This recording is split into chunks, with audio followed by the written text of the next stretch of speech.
대한민국의 표현의 자유는 어디로 간 것입니까? 북한이 대북전단 방지 법안을 만들라고 말하니까 하루도 지나지 않아서 문재인 정권은 대북전단 방지 법안을 만들기 시작했습니다. 이대로 우리 국민들이 아무 소리도 하지 않으면 거대 여당인 민주당에 의해서 이 법안은 당연히 통과되겠죠. 지금까지 수십 년간 계속해오던 대북전단을 북한에서 강하게 나오니까 문재인 정부에서 바로 법안을 만들어 막는다는 것은 대한민국의 표현의 자유를 완전히 무시하는 행동인 것입니다. 그런데 혹시 북한에 전단 보내는 것이 무슨 표현의 자유냐라고 하시는 분들 있으십니까? 그렇다면 한반도 전체가 대한민국이며 북한 주민도 우리 국민임을 잊지 말아 주십시오. 우리 국민들에게 우리 국민들이 진실을 알리는 표현의 자유입니다. 여러분, 지금 대한민국의 언론과 정치권은 미국에서의 약탈과 방화를 하는 폭력적 시위마저도 표현의 자유를 인정하고 옹호해 주면서도 정작 국내의 평화적 대북전단은 표현의 자유를 억압하고 있습니다. 이것이 말이나 되는 것입니까? 북한과의 평화를 위해서라고요? 말도 안 되는 거짓말입니다. 제발 정신 차리십시오. 여러분, 생각해 보십시오. 가정을 한번 해봅시다.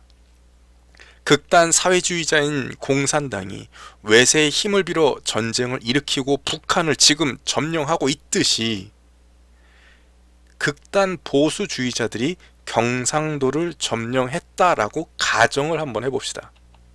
만약 좌파에 대항하는 보수주의자들이 주축이 되어 경상도를 무력으로 점령해서 서울을 위협하며 핵무기까지 만들었다면 좌파들이 과연 평화라는 이름으로 보수와 평화 협상을 하고 보수의 말 한마디에 통일부가 하루 만에 법안을 만들겠습니다 라고 하겠습니까?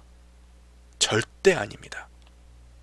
어떻게든 핵무기를 만들기도 전에 군사력을 동원해서 보수 세력을 처리하고 경상도를 되찾으려 할 것입니다. 즉, 좌파가 말하는 평화란 그저 자신들의 더러운 모습을 감추려는 가면일 뿐입니다. 좌파는 결코 진정한 평화주의자들이 아닌 것입니다. 또한 표현의 자유라는 것에 대해 좌파들은 아니 미국의 시위는 플로이드를 살해한 인권의 문제니 대북전단의 표현의 자유와 동일하게 여기지 말아라 라고 하실 수 있습니다. 그러나 이것 또한 아주 교묘한 말장난일 뿐입니다.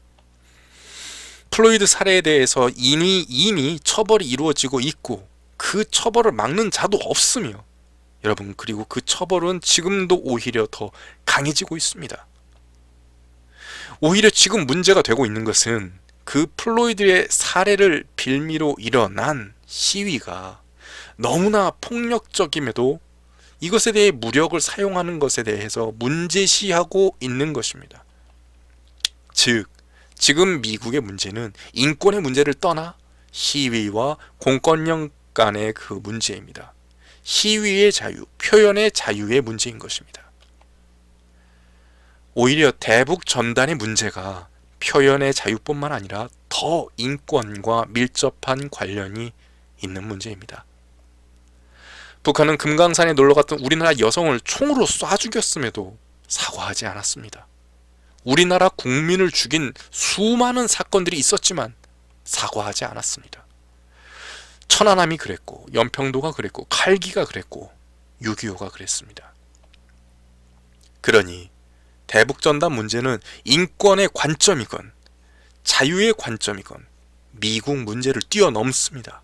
그런데도 각종 언론과 사회단체는 우리의 자유에는 입을 닫고 미국에만 열을 냅니다. 그러니 좌파들의 그 교묘한 말장난에 속지 마십시오. 대북전단 방지법은 완벽히 표현의 자유를 침해하는 것이고 더 넓게 보자면 우리 국민의 인권까지도 침해하는 것입니다.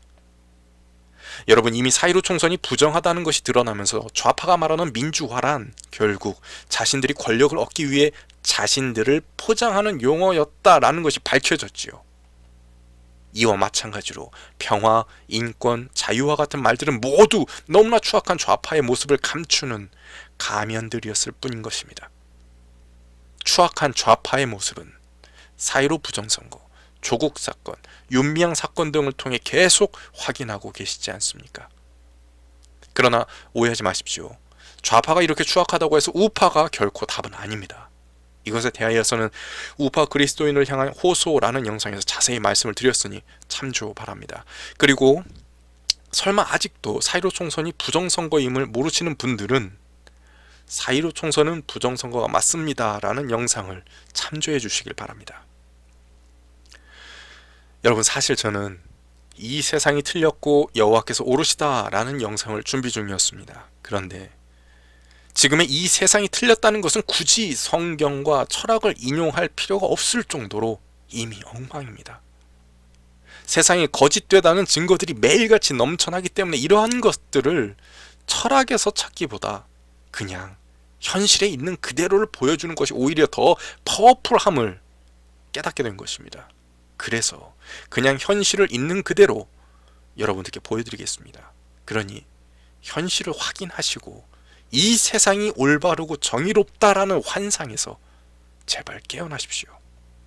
바로 4.15 부정선거가 그 증거이며 대북전단 방지 법안이 그 증거인 것입니다. 여러분, 저는 몇 년 전 문재인 정부가 들어서고 나서 얼마 안 돼서 이런 기사를 봤습니다.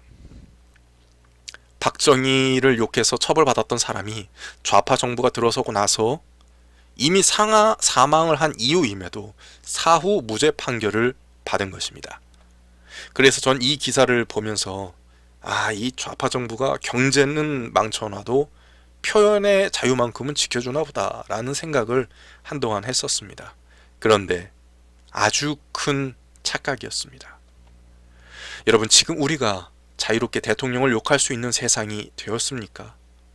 전혀 아닙니다.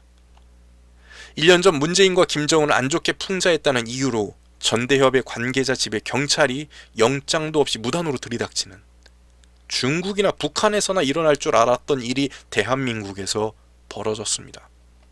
그리고 3개월 전 문재인을 비난하는 전단지를 가지고 있던 여성은 신분증을 보여주지 않았다는 이유로 체포되었고, 그 과정에서 반항했다는 이유로 바닥에 깔려서 경찰에게 짓눌리고 수갑까지 차야 하는 수모를 겪어야 했습니다. 혹시 지금 말씀드린 내용을 알고 계셨습니까? 아니, 들어보기는 하셨나요? 아마 잘 알지 못하셨을 것입니다. 만약 들어보셨다 해도 잘 기억 못하실 것입니다. 왜냐하면 TV에서는 이 내용들을 축소하거나 편집하거나 아니면 아예 보도하지 않고 있으니까요. 그러나 이것들 모두 사실입니다. 지금 이 좌파 정부가 저지르는 자유의 억압이 어디까지 갈지 예측하기 힘들 정도입니다. 사실 저는 앞서 말씀드렸듯이 웬만하면 정치적 내용의 영상보다 성경과 철학에 관련된 영상을 주로 올리고 싶습니다. 그럼에도 이렇게 가끔씩 정치적 영상을 꾸준히 올리는 이유는 언젠가는 자유로이 외치지 못할 날이 올 것 같아서입니다. 그렇기에 이렇듯 자유로이 언론과 정치를 비난하고 세상을 비난할 수 있는 이때에 마음껏 자유를 누리기 위해서입니다. 그리고 또 한 가지 이유는 시간이 지나 부정선거의 내막이 드러나고 좌파의 거짓이 밝혀졌을 때 누군가가 당신은 4.15 부정선거와 좌파가 자유를 억압할 때 무엇을 하셨습니까? 라고 묻는다면 당당히 진실을 외쳤노라 라고 말하고 싶기 때문입니다. 여러분도 진실을 외쳐주십시오. 지금 당장 진실을 외치기 힘들다면 그 외침에 동참해 주십시오.